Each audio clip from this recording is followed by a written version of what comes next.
Hi, I'm Hannah from Sheet Leveler. In this video, I'll show you how to change the behavior of the Enter key in Excel.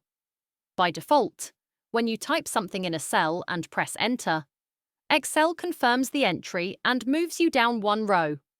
For example, if I type my name and hit Enter, the selection drops to the cell below. If you want to move sideways instead, you can press Tab, which takes you one column to the right. There are also two useful shortcuts. Control plus Enter confirms your entry, but keeps you in the same cell.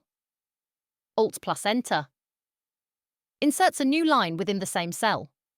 Control plus Enter is handy for one-off situations, but what if you want to permanently change how Enter behaves? Here's how. Go to File, Options. Click on Advanced. Look for the setting. After pressing Enter, move Selection. If you untick this option and click OK, pressing Enter will keep you in the same cell by default. If you leave it ticked, you can also change the direction. For example, switch it to right if you're mainly entering data across columns. Now, when I type something and press Enter, Excel moves me across instead of down. That's all for this tip. I'm Hannah from Sheet Leveler. If you found this useful, please subscribe for more Excel tutorials.